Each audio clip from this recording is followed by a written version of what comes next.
दोस्तों, जिन लोगों को 30-30 प्रश्नों के लिए अपना 1 से 1.5 घंटा बर्बाद करना है, वो कहीं भी जा सकते हैं। केवल हमारे चैनल को वही लोग सब्सक्राइब करें जो फालतू की बातों में अपना समय बर्बाद नहीं करना चाहते हैं। तो चलिए दोस्तों, बिना टाइम वेस्ट किए रीट 2017 में हिंदी के पहले और दूसरे पेपर में पूछे गए सभी प्रश्नों पर चर्चा कर लेते हैं। दोस्तों, ये पहले पेपर का पहला प्रश्न है। वाह कितना सुंदर दृश्य है। वाक्य का प्रकार है। ऑप्शन हैं संदेहवाचक वाक्य, विस्मयादि बोधक वाक्य, संकेतार्थक वाक्य या प्रश्नवाचक वाक्य। दोस्तों, जब भी आपको ये वाला चिन्ह दिखाई दे तब इसका सही जवाब हमेशा विस्मयादि बोधक होगा। इसका भी सही जवाब ऑप्शन दूसरा है। अगला प्रश्न है, फल को खूब पका होना चाहिए। वाक्य में अशुद्धि है। पहला है वचन संबंधी अशुद्धि, पदक्रम संबंधी अशुद्धि, कारक संबंधी अशुद्धि, लिंग संबंधी अशुद्धि। दोस्तों, इसमें कारक संबंधी अशुद्धि है, क्योंकि आप जानते हैं कर्ता ने कर्म को, यानी जो को विभक्ति है वो कर्म की होती है, और ये यहाँ फल कर्ता दे रखा है, यानी कर्ता के साथ को विभक्ति नहीं आएगी, इसीलिए इसमें कारक संबंधी अशुद्धि है। अगला प्रश्न है, मुहावरे के प्रयोग से बने वाक्यों में से सही विकल्प को चुनिए। पहला विकल्प है राम तो अपनी अकल का दुश्मन है। दूसरा है उसकी मेहनत पर पानी गिर गया। तीसरा है वह अपनी माख की आंख का चांद है। तेरी शरारत से मेरी सांस में दम आ गया। दोस्तों, इसका सही जवाब ऑप्शन ए है। केवल अकल का दुश्मन होना ये मुहावरा सही है, बाकी पानी गिरना नहीं पानी फिरना होता है, और चांद नहीं आंख का तारा होता है। इसीलिए दोस्तों, इसका सही जवाब ऑप्शन ए होगा। राम तो अपनी अकल का दुश्मन है। अगला प्रश्न है, संयोजक शब्द से जुड़े हुए एक से अधिक साधारण वाक्यों से बनने वाला वाक्य कहलाता है। दोस्तों, संयोजक शब्द होते हैं जैसे तथा, एवं, या, अथवा, किंतु, परंतु, लेकिन, और इस तरह के जो भी वाक्य शब्द होते हैं वो सभी संयोजक शब्द होते हैं। ऑप्शन हैं, यह मिश्र वाक्य कहलाता है, संयुक्त वाक्य कहलाता है, आश्रित उपवाक्य कहलाता है, या प्रधान उपवाक्य कहलाता है। दोस्तों, ये कहलाता है संयुक्त वाक्य। जब भी आपको संयोजक शब्द से दो साधारण वाक्य जुड़े हुए मिलेंगे वो संयुक्त वाक्य कहलाएंगे। अगला प्रश्न है, अंधे के हाथ बटेर लगना लोकोक्ति का सही अर्थ है। ऑप्शन हैं अयोग्य प्रशासन, अल्पज्ञ अपने ज्ञान पर अधिक इतराता है, बुद्धिहीन किंतु संपन्न, बिना परिश्रम के अयोग्य व्यक्ति को सफलता के सफलता की प्राप्ति होना। इसका सही जवाब है दोस्तों ऑप्शन डी, बिना परिश्रम के अयोग्य व्यक्ति को सफलता की प्राप्ति होना। अगला प्रश्न है, संश्लेषण विधि में सिखाने की प्रक्रिया है। दोस्तों, आप बच्चों को किस तरह सिखाते हैं प्राथमिक स्कूल में? ऑप्शन हैं, सबसे पहले वर्ण, उसके बाद शब्द, उसके बाद वाक्य, फिर है वाक्य शब्द और वर्ण, शब्द वर्ण और वाक्य, शब्द वाक्य और वर्ण। दोस्तों, सबसे पहले आप वर्णमाला सिखाते हैं बच्चों को, उसके बाद वर्णमाला से शब्द सिखाते हैं, और उसके बाद वाक्य। आपने पहले देखा होगा, पहले बच्चों को चा सिखाया जाता है और ला सिखाया जाता है, उसके बाद चल, घर, इस तरह के वाक्य सिखाए जाते हैं। उसके बाद वाक्यों को जोड़ना सिखाया जाता है। राम घर चल, यानी सबसे पहले वर्ण, उसके बाद शब्द, उसके बाद वाक्य, यानी इसका सही जवाब ऑप्शन ए सही है। अगला प्रश्न है, गद्य शिक्षण में शब्दार्थ स्पष्ट करने की विधि है। पहला है प्रश्नोत्तर विधि, व्यास विधि, दोस्तों ये व्याख्या होगा, उद्बोधन विधि, खंडान्वय विधि। दोस्तों, इसका सही जवाब ऑप्शन सी है, उद्बोधन विधि। दोस्तों, यानी इसमें सबसे पहले उदाहरण दिए जाते हैं। हम किसी भी शब्द का डायरेक्ट अर्थ नहीं बताते बल्कि उदाहरण के माध्यम से शब्द को समझाते हैं। अगला प्रश्न है, श्रुतलेख में रेप संबंधी अभ्यास नहीं है। पहला है कर्म, कबूतर, धर्म, प्रकाश। दोस्तों इसका सही जवाब ऑप्शन बी है, कबूतर के अंदर कोई भी रेप नहीं है। दोस्तों 4 प्रकार की रेप होती है, यहाँ 3 दे रखी हैं। एक तो प्रामेय है, ये कर्म के ऊपर जो लगी हुई है इस तरह की, और सिरा में दे रखी है, यानी सिरा के अंदर भी रेप होती है। एक बची जो आपने देखी होगी इस तरह से। ये 4 प्रकार की रेप होती हैं। अगला प्रश्न है, लिखना सिखाने से पूर्व बालकों को चित्रकला सिखानी चाहिए क्योंकि अक्षर भी चित्र ही हैं। इस मत का समर्थन किया है। ऑप्शन है महात्मा गांधी ने, अरविंदो घोष ने, विवेकानंद ने या विनोबा भावे ने। दोस्तों इसका समर्थन किया था महात्मा गांधी ने। इसका सही जवाब ऑप्शन ए है, महात्मा गांधी ने बुनियादी शिक्षा की शुरुआत की थी दोस्तों, यानी बुनियादी शिक्षा के जनक महात्मा गांधी माने जाते हैं। अगला प्रश्न है, हर्वट उपागम के पद हैं। पहला है 3 पद हैं, दूसरा 5 पद हैं, 8 पद हैं या 9 पद हैं। दोस्तों इसके 5 पद माने गए हैं, प्रस्तावना, प्रस्तुतिकरण, संबंधता, व्यवस्था और विधि। ये 5 हर्वट उपागम के पद माने गए हैं। अगला प्रश्न है, शिक्षण में इकाई का संप्रत्यय किसकी देन है। पहला है ब्लूम की, जॉन डीवी की, मॉरिसन की, हर्वट की। दोस्तों ये मॉरिसन की देन है, H.C. मॉरिसन ने इसे 1920 में दिया था, इकाई का संप्रत्यय। अगला प्रश्न है, भाषाई कौशल का लिखित अभिव्यक्ति रूप है। पहला है सुनना, पढ़ना, उच्चारित, लिखना। दोस्तों भाषा कौशल के ये 4 उपागम होते हैं, यानी भाषा कौशल के 4 कौशल सुनना, पढ़ना, लिखना और उच्चारित करना, ये 4 कौशल होते हैं भाषा के। और लिखित अभिव्यक्ति में लिखना ही आएगा। ये तो बच्चों वाला प्रश्न है। दोस्तों अगर इसका क्रम पूछे तो सबसे पहले बच्चा लोगों से सुनता है, उसके बाद उच्चारण यानी बोलना सीखता है, फिर पढ़ना सीखता है, फिर लिखना।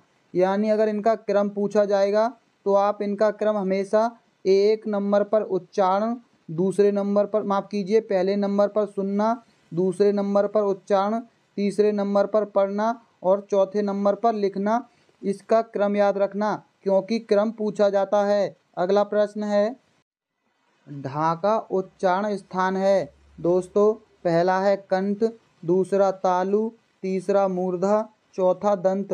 दोस्तों आज हम आपके लिए एक ऐसी ट्रिक लेकर आए हैं कि आप जीवन भर उच्चारण स्थान नहीं भूलोगे, ये हमारी गारंटी है।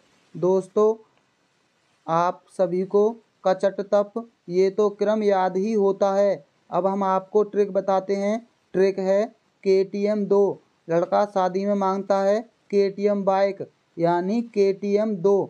दोस्तों K से हो गया कंठ, T से हो गया तालु, M से हो गया मूर्धा, D से हो गया दंत और O से हो गया ओष्ठ। अब दोस्तों देख लीजिए, ढा आता है टा वर्ग में और टा का हो गया मूर्धा, यानी इसका सही जवाब ऑप्शन तीसरा मूर्धा होगा। दोस्तों अगर आपको हमारी ट्रिक पसंद आई हो तो चलिए सबसे पहले हमारी वीडियो को लाइक ज़रूर कर लीजिए।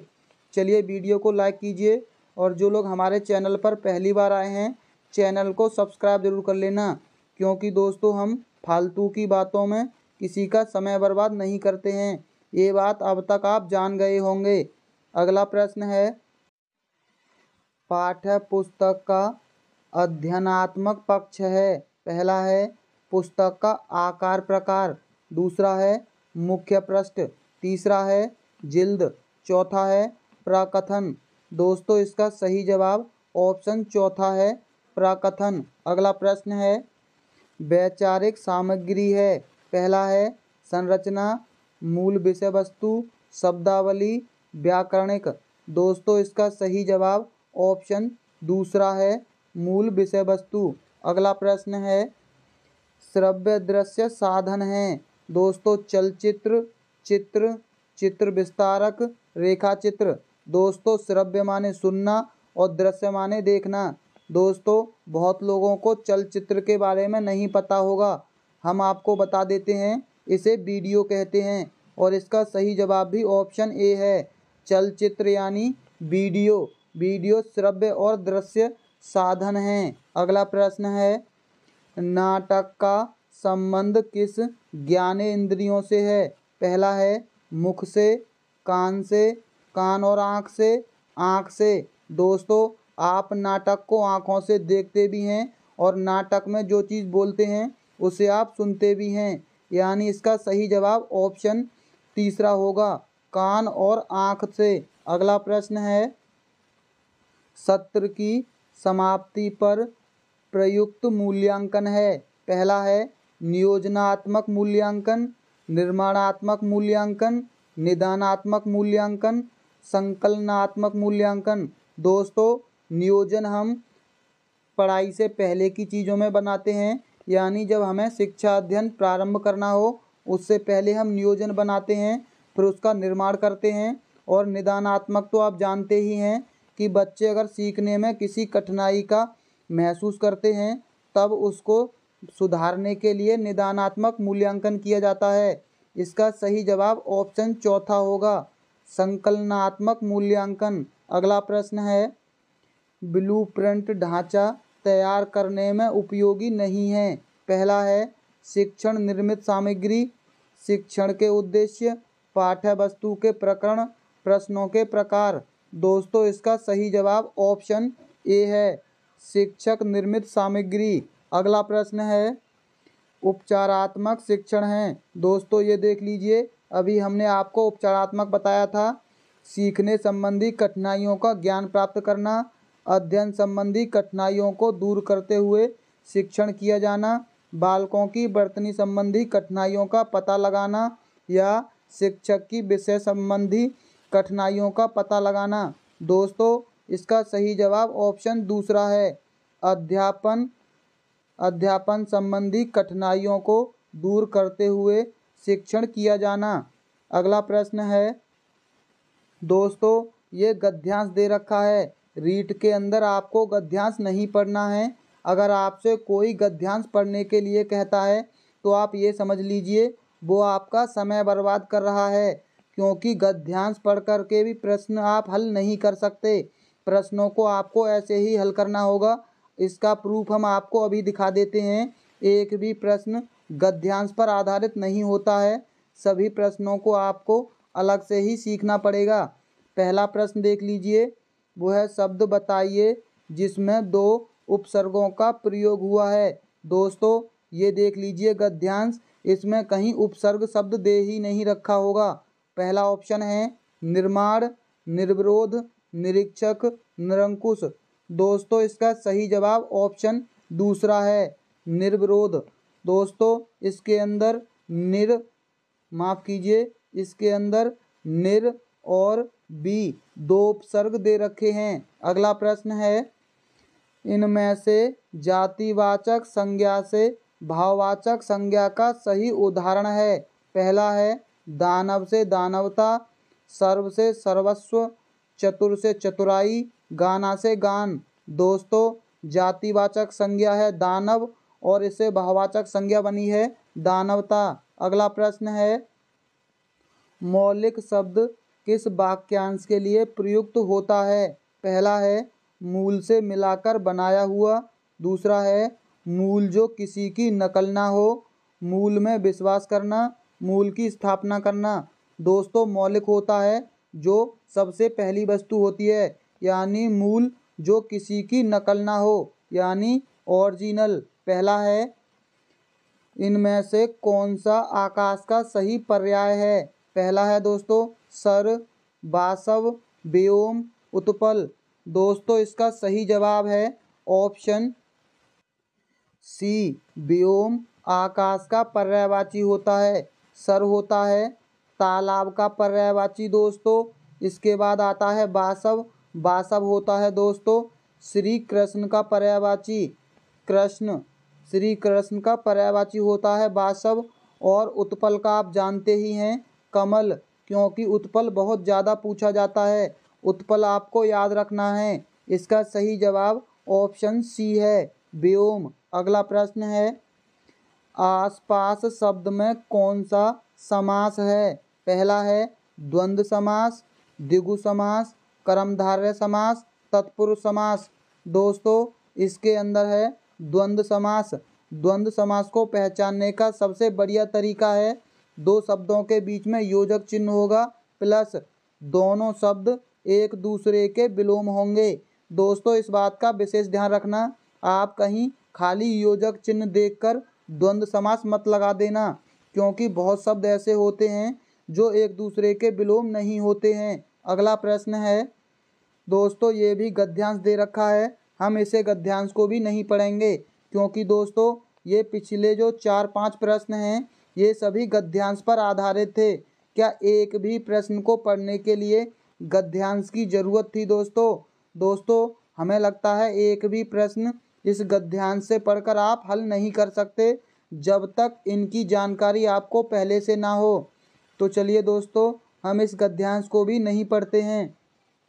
अगर दोस्तों गद्यांश से मान लीजिए 1 या 2 प्रश्न ऐसे आएंगे जो हो सकता है कि गद्यांश पर आधारित हों, तब भी आपको गद्यांश नहीं पढ़ना है।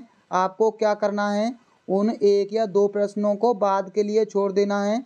अगर एग्जाम में समय बचता है उसके बाद गद्यांश को पढ़ के उस प्रश्न का जवाब दे दीजिए। अगर समय नहीं बचता है तो दोनों में तुक्का लगा दीजिए, क्योंकि दोस्तों जितनी देर आप इन दोनों गद्यांश को पढ़ेंगे उतनी देर में 8 से 10 प्रश्न हल कर लेंगे दोस्तों, इसीलिए हम आपको गद्यांश पढ़ने की सलाह नहीं देंगे। अगला प्रश्न है, अनेकार्थी शब्द का क्या अभिप्राय है? पहला है विपरीत अर्थ वाले करने वाला, दूसरा है अमौद्रिक अर्थ वाला, तीसरा है विशिष्ट अर्थ करने वाला, चौथा है अनिष्ट करने वाला। दोस्तों अनर्थकारी शब्द का अर्थ होता है विपरीत अर्थ करने वाला। अगला प्रश्न है, इनमें से कौन सा शब्द पुल्लिंग के रूप में प्रयुक्त होता है? पहला है शिक्षा, अच्छी, बहस, अभिमान। दोस्तों पुल्लिंग अभिमान शब्द है और ये हमेशा पुल्लिंग में ही प्रयोग होता है। शिक्षा अच्छी होती है दोस्तों, अच्छी भी बहस भी की जाती है और अच्छी होती है, ये भी तीनों पुल्लिंग नहीं स्त्रीलिंग होंगे। अगला प्रश्न है, इनमें से कौन सा युग्म सही विकल्प है? दोस्तों गौ का गाय यानी बहुवचन बताना है दोस्तों, ग्रह का ग्रह, स्कूल का स्कूले, अनेक का अनेकों। दोस्तों गौ का गाय होता है, ये बहुवचन बिल्कुल सही है दोस्तों, अनेक का अनेकों नहीं होता है। आप इस बात को समझ लीजिए, क्योंकि अनेक पहले से ही बहुवचन है और इसका हम बहुवचन नहीं बना सकते। स्कूल का स्कूलों होता है, ये आप समझ लीजिए, क्योंकि ये ऐसे मात्राएं आएंगी और ग्रह में भी ऐसी मात्राएं आएंगी, यानी इसका सही जवाब ऑप्शन ए है। अगला प्रश्न है, अध्यापक कक्षा में पढ़ा रहा होगा। दोस्तों पढ़ा रहा होगा वाक्य में कौन सा काल है? पहला है सामान्य भविष्यत काल, संभाव्य भविष्यत काल, सामान्य भूतकाल, आसन्न भूत। दोस्तों इसका सही जवाब ऑप्शन बी है, क्योंकि वह संभावना व्यक्त कर रहा है कि पढ़ा रहा होगा, उसे पता नहीं है कि पढ़ा रहा है या नहीं, उसको केवल संभावना व्यक्त की है कि अध्यापक पढ़ा रहा होगा, यानी इसमें संभाव्य भविष्यत काल है। अगला प्रश्न है, प्रणाली शब्द का सही अर्थ है? परंपरा, राय, पद्धति, विधान। दोस्तों प्रणाली का अर्थ होता है पद्धति। दोस्तों इससे पहले कि हम 2017 के सेकंड पेपर पर चर्चा करें, आप हमारी वीडियो को लाइक और हमारे चैनल को सब्सक्राइब कर लीजिए। तो चलिए चलते हैं सेकंड पेपर पर। मैं केवल इसीलिए यहाँ आया था दोस्तों, वाक्य में कौन सी अशुद्धि है? पहला है अव्यय संबंधी अशुद्धि, क्रिया संबंधी अशुद्धि, या लिंग प्रयोग संबंधी अशुद्धि, या वचन संबंधी अशुद्धि। दोस्तों इसके अंदर है अव्यय संबंधी अशुद्धि, क्योंकि केवल और इसलिए दोनों एक साथ नहीं आते हैं। अगला प्रश्न है जीवन और साहित्य का घोर संबंध है, वाक्य का शुद्ध रूप कौन सा है? पहला है जीवन और साहित्य में निकट संबंध है। जीवन और साहित्य का निकट संबंध है।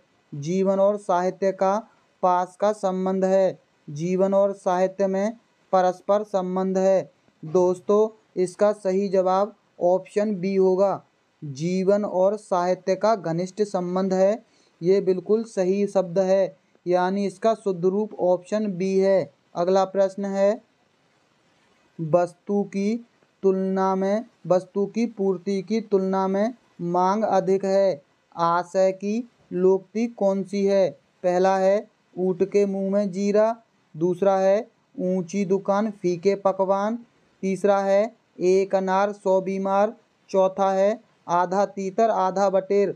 दोस्तों वस्तु कम है और लेने वाले बहुत ज़्यादा हैं, यानी वस्तु की पूर्ति की तुलना में मांग अधिक है। दोस्तों एक अनार और 100 बीमार इसका सही जवाब होगा, क्योंकि वस्तु की पूर्ति नहीं हो पा रही है, क्योंकि मांगने वाले ज़्यादा हैं। एक अनार है और लेने वाले 100 लोग हैं। अगला प्रश्न है घास काटना मुहावरे का सही अर्थ बताइए।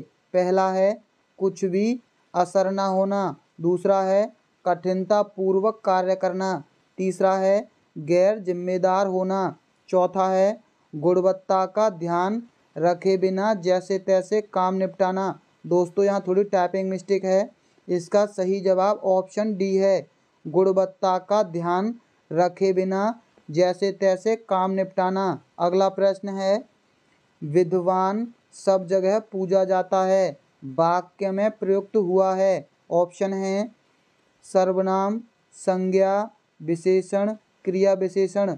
दोस्तों इसका सही जवाब आयोग ने बी और डी दोनों माना था, क्योंकि इसमें संज्ञा और क्रिया विशेषण दोनों प्रयोग हुए हैं। अगला प्रश्न है उद्बोधन विधि का उपभेद नहीं है। दोस्तों ये हमने फर्स्ट पेपर में पढ़ा था। पहला है दृश्य विधान, अभिनय, कहानी, अनुवाद। दोस्तों कहानी, अभिनय और अनुवाद ये तीनों इसके उपभेद हैं, इसका उपभेद नहीं है दृश्य विधान। अगला प्रश्न है व्याकरण शिक्षा स्वतंत्र रूप से किस विधि में नहीं दी जाती है? दोस्तों यहाँ थोड़ी टाइपिंग मिस्टेक है, यहाँ विधि होगा। ऑप्शन है भाषा संवर्ग विधि में, आगमन विधि में, निगमन विधि में या पाठ्य पुस्तक विधि में। दोस्तों इसका सही जवाब ऑप्शन ए है, भाषा संवर्ग विधि में ये नहीं दी जाती है। अगला प्रश्न है बीएस ब्लूम ने शिक्षा में कौन सा, दोस्तों यहाँ नवीन होगा, नवीन आयाम दिया है? पहला है हर्बट उपागम, मूल्यांकन उपागम या RCEM उपागम, मॉरिसन उपागम। दोस्तों जब बात ब्लूम की है तो हर्बट और मॉरिसन तो होगा नहीं, इसका सही जवाब है ऑप्शन बी, मूल्यांकन उपागम दिया है। अगला प्रश्न है विश्लेषणात्मक विधि में प्रयोग होता है। पहला है शब्द में वर्ण, वर्ण से शब्द, शब्द से वाक्य, वाक्य से पैराग्राफ।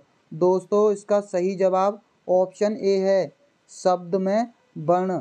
अगला प्रश्न है दोस्तों 31 का मानक रूप है। पहला है यानी 31 हिंदी में कैसे लिखा जाएगा? पहला है 31, 31, 31 या 31। दोस्तों इसका जवाब आप लोग हमें कमेंट बॉक्स में देना। वैसे इसका सही जवाब ऑप्शन ए माना था आयोग ने, क्या ये सही है? ये बात आप लोग हमें बताएंगे। अगला प्रश्न है वर्तनी की विविधवत शिक्षा का ज्ञान किस स्तर पर होना चाहिए? पहला है प्राथमिक स्तर पर, उच्च प्राथमिक स्तर पर, माध्यमिक स्तर पर, उच्च माध्यमिक स्तर पर। दोस्तों इसका सही जवाब ऑप्शन पहला है, प्राथमिक स्तर पर ही वर्तनी की विविध शिक्षा का ज्ञान होना चाहिए। अगला प्रश्न है भाषिक सामग्री है। पहला है मूल विषय वस्तु, दूसरा है प्रत्ययों, तीसरा है शब्दावली, चौथा है मूल विषय वस्तु एवं प्रत्ययों। दोस्तों इसका सही जवाब ऑप्शन सी है, शब्दावली, क्योंकि शब्दावली ही हम बोलकर प्रदर्शित करते हैं। अगला प्रश्न है बुलेटिन बोर्ड है। पहला है श्रव्य सामग्री, दृश्य सामग्री, दृश्य श्रव्य सामग्री या कोमल सामग्री। दोस्तों बुलेटिन बोर्ड जिस पर लिखा हुआ आता है, यानी जब आपने देखा होगा कि प्रॉम्प्टर जिसे बोलते हैं, जिस पर चीज़ें लिखी होती हैं, अब तो आप अच्छे से समझ गए होंगे, ये केवल दृश्य सामग्री होती है। अगला प्रश्न है अधिक विश्वसनीय परीक्षण है। पहला है शिक्षक निर्मित परीक्षण, मौखिक परीक्षण, आत्मनिष्ठ परीक्षण, प्रमाणीकृत परीक्षण। दोस्तों प्रमाणीकृत होगा, इसका सही जवाब ऑप्शन डी है, प्रमाणीकृत परीक्षण। अगला है सीसीई में व्यापकता का आशय निम्नलिखित में से नहीं है। पहला है विषयों की व्यापकता से, उपकरणों की व्यापकता से, दायरे की व्यापकता से या प्रश्नों की व्यापकता से। दोस्तों इसका सही जवाब ऑप्शन डी है, प्रश्नों की व्यापकता से इसका कोई मतलब नहीं है। अगला है एक बालक जरूरत से ज़्यादा अपने आप को असमर्थ में समझ रहा है, वह हीन भावना ग्रंथि से पीड़ित है और आत्मविश्वास खो बैठा है। एक शिक्षक के नाते आप उसका उपचार करेंगे। पहला है सहानुभूतिपूर्ण व्यवहार से, दूसरा है दंड देकर, परिवार को सूचना देकर, मित्रों के साथ घूमने की प्रेरणा देकर। दोस्तों ये सारे कार्य दूसरों पर टाले जा रहे हैं। जो भी कार्य शिक्षक दूसरों पर टालेगा वो हमेशा नकारात्मक होगा और दंड देना भी नकारात्मक होता है। इसका सही जवाब ऑप्शन ए होगा, सहानुभूतिपूर्ण व्यवहार से। अगला प्रश्न है वस्तुनिष्ठ प्रश्न का प्रकार है। पहला है आलोचनात्मक प्रश्न, विश्लेषणात्मक प्रश्न, मिलान प्रश्न, व्याख्यात्मक प्रश्न। दोस्तों वस्तुनिष्ठ प्रश्न होते हैं मिलान प्रश्न और बहुविकल्पीय प्रश्न। ये प्रश्न सत्य असत्य, मिलान और बहुविकल्पीय प्रश्न, इन तीनों को वस्तुनिष्ठ प्रश्न के श्रेणी में रखा जाता है। अगला प्रश्न है मौन पठन का लाभ है। पहला है उच्चारण अभ्यास हेतु अवसर मिलता है। दोस्तों मौन में उच्चारण का क्या संबंध? स्वाध्याय की प्रवृत्ति विकसित होती है, पठन की शुद्धता का संवर्धन होता है, एकाग्रचित होकर ध्वनि का शुद्ध उच्चारण करना। दोस्तों यहाँ भी उच्चारण दे रखा है, यानी ये दोनों ऑप्शन तो हो ही नहीं सकते। इसका सही जवाब ऑप्शन बी है, स्वसाध्य की प्रवृत्ति विकसित होती है। अगला प्रश्न है एक अच्छे मूल्यांकन की विशेषता नहीं है। पहला है वैधता, वस्तुनिष्ठता, आत्मनिष्ठता या व्यापकता। दोस्तों इसका सही जवाब ऑप्शन सी है, आत्मनिष्ठता अच्छे मूल्यांकन की विशेषता नहीं है। अगला प्रश्न है रचना शिक्षण का उद्देश्य है। पहला है साहित्य सृजन की प्रेरणा देना, दूसरा है क्रमबद्धता बनाना, तीसरा है सुसंबद्धता बनाना, व्याकरण समस्त कार्य करना। दोस्तों रचना शिक्षण में व्याकरण समस्त कार्य करना। अगला है दोस्तों ये गद्यांश दे रखा है, हम गद्यांश को नहीं पढ़ेंगे क्योंकि अब तक तो आप जान गए होंगे। तिरस्कार शब्द में कौन सी संधि प्रयुक्त हुई है? पहला है व्यंजन संधि, विसर्ग संधि, यण संधि या गुण संधि। दोस्तों तिरस्कार में आपने कितनी बार देखा है? ये विसर्ग संधि है। अगला प्रश्न है हीन भावना शब्द में कौन सा समास है? कर्मधारय, अव्ययीभाव, द्वंद्व समास, बहुब्रीहि समास। दोस्तों आप योजक चिन्ह देखकर द्वंद्व समास मत लगा देना, क्योंकि हीन और भावना ये दोनों एक दूसरे के विलोम नहीं हैं। इसका सही जवाब ऑप्शन ए होगा, कर्मधारय समास। अगर ये दोनों एक दूसरे के विलोम होते तभी हम द्वंद्व समास लगा सकते थे, लेकिन इसका सही जवाब ऑप्शन ए होगा, कर्मधारय समास। अगला प्रश्न है उत्कर्ष का सही विलोम बताइए। पहला है अपकर्ष, अपसय, अपकार या अवनति। दोस्तों इसका सही जवाब ऑप्शन ए है, अपकर्ष होता है उत्कर्ष का विलोम। अगला है, स्वावलंबी शब्द के लिए प्रयुक्त सही वाक्यांश है। पहला है स्वयं की इच्छा से सेवा करने वाला, दूसरा है स्मरण करने योग्य, तीसरा है जो हर प्रकार से आत्मनिर्भर हो, चौथा है बिना संकोच बोलने वाला। दोस्तों इसका सही जवाब ऑप्शन सी है, जो हर प्रकार से आत्मनिर्भर हो। अगला प्रश्न है, इनमें से विदेशी शब्द बताइए। पहला है राष्ट्र, निरंतर, व्यक्ति या दौरान। दोस्तों इसका सही जवाब ऑप्शन डी है, दौरान। ये एक विदेशी शब्द है। अगला प्रश्न है, दोस्तों इस गद्यांश को भी हम नहीं पढ़ेंगे। अगला है, इनमें से कौन सा शब्द पुल्लिंग शब्दों से असंगत है। पहला है विनाश, स्थिति, वातावरण, परिणाम। दोस्तों स्थिति होती है, यानी ये स्त्रीलिंग शब्द है। अगला प्रश्न है, इनमें से वह शब्द बताइए जिसका वचन अथवा लिंग किसी भी परिस्थिति में नहीं बदलता है। आलसी, लिपि, दीवार, जल। दोस्तों इसका सही जवाब ऑप्शन डी है, जल किसी भी आधार पर नहीं बदला जाता। अगला है, उपयोगितावाद शब्द का सही अर्थ बताइए। पहला है वह सिद्धांत जिसमें किसी वस्तु की उपयोगिता बताई जाए, दूसरा है मौलिक उत्पत्ति का सिद्धांत, तीसरा है अधिक से अधिक लोगों का अधिक से अधिक हित साधना धर्म, चौथा है उपयोग में लाने का भाव। दोस्तों इसका सही जवाब है ऑप्शन सी, अधिक से अधिक लोगों का अधिक से अधिक हित साधना धर्म। अगला है, यदि हम सब भी नहीं संभले तो। दोस्तों यदि हम सब अब भी नहीं संभले तो उसके विनाशकारी परिणाम शीघ्र सामने आएंगे। वाक्य में कौन से काल की प्रयुक्ति हुई है। पहला है आसन्न भूतकाल, संदिग्ध भूतकाल, आज्ञार्थक, संभाव्य भविष्यकाल। दोस्तों इसका सही जवाब ऑप्शन डी है, क्योंकि इसमें संभावना जताई गई है कि हम अभी नहीं संभले तो बहुत ही विनाश होगा। अगला है, सभी चौराहों पर अधिक भीड़ रहती है। वाक्य में रेखांकित शब्द का अर्थ बताइए। दोस्तों रेखांकित शब्द है चौराहों। पहला है चार मंजिलों का भवन, वह स्थान जहाँ चार रास्ते मिलते हों, दूसरा है चारों तरफ देखने वाला, चौथा है एकाधिक स्थान जहाँ चार रास्ते मिलते हों।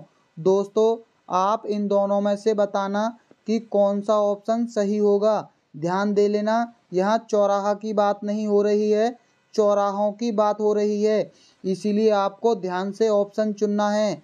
दोस्तों जल्द से जल्द आप इसका कमेंट बॉक्स में जवाब दीजिए, और जो लोग पहली बार आए हैं हमारे चैनल पर, चैनल को सब्सक्राइब जरूर कर लेना, क्योंकि हम एग्ज़ाम तक आपको ऐसे ही बिना टाइम वेस्ट की प्रैक्टिस कराते रहेंगे।